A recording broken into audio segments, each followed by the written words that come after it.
In the architecture of our modern world, we have built a civilization that worships noise. A cacophony of notifications, an endless scroll of opinions, a constant, frantic pressure to be seen, to be heard, to be connected at every waking moment. We are conditioned to view silence as a void, an emptiness to be filled, and to see the state of being alone as a precursor to the pain of loneliness.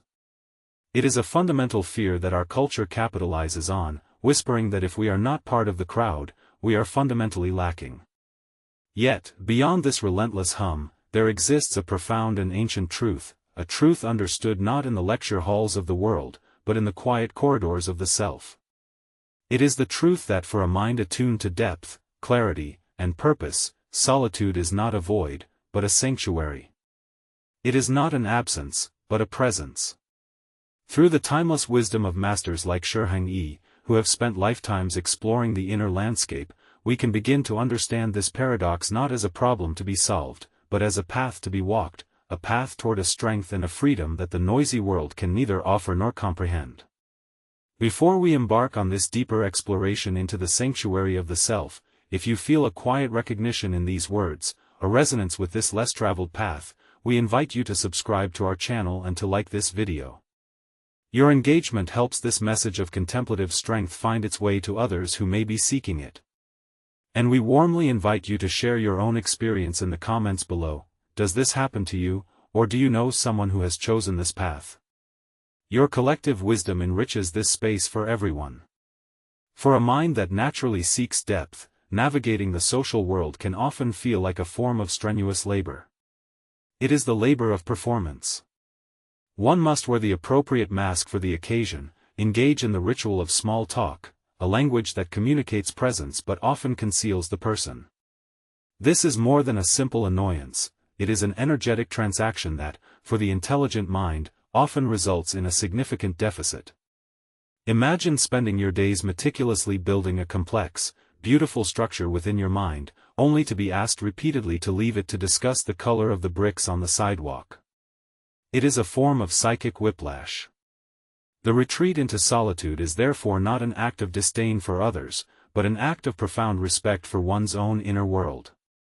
It is a refusal to allow the quiet, intricate work being done inside to be continuously disrupted by the trivial demands of the outside. It is an affirmation that the quality of one's own thoughts is more nourishing company than the quantity of superficial connections. It is choosing the deep, resonant hum of one's own being over the chaotic static of the crowd. Shi Heng Yi's teachings emphasize that before you can master any skill in the world, you must first achieve a degree of mastery over your own mind. To do this, an uncontaminated laboratory is required. Solitude is this pristine laboratory for the soul.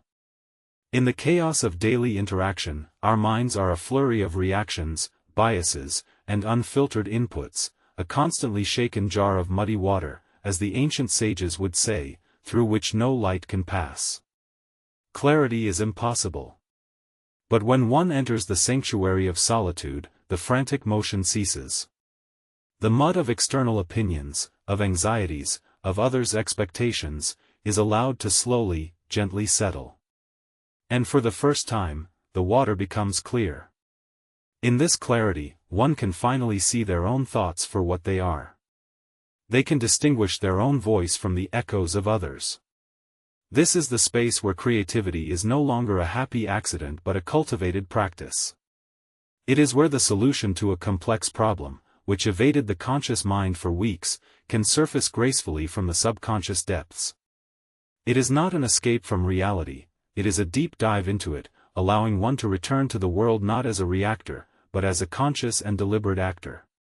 This sanctuary is also vital for emotional balance, particularly because a sharp intellect is often paired with a heightened sensitivity. Such individuals move through the world like finely calibrated instruments, perceiving the subtle emotional textures of an environment, the unspoken anxieties, the veiled resentments, the quiet joys, that pass unnoticed by most. This is a powerful form of perception, but it comes at a cost. Without periods of retreat, these instruments can become overwhelmed, their strings stretched to the point of breaking by the constant absorption of external emotional energy. Solitude is the act of taking this precious instrument into a quiet room. It is the space to gently clean the strings, to distinguish which feelings are one's own and which have been absorbed from others. It is a process of discharging and recalibrating, of returning to one's own authentic emotional baseline. This practice is not self-indulgent, it is essential maintenance. It ensures that when they re-engage with the world, they can do so from a place of fullness and empathy, rather than from a state of depleted, defensive burnout. Furthermore, many intelligent people are not simply living, they are building. They are in service to a mission that has taken root deep within their soul. This mission, be it scientific, artistic, or spiritual, demands a singular, unwavering focus that is the antithesis of a socially fragmented life.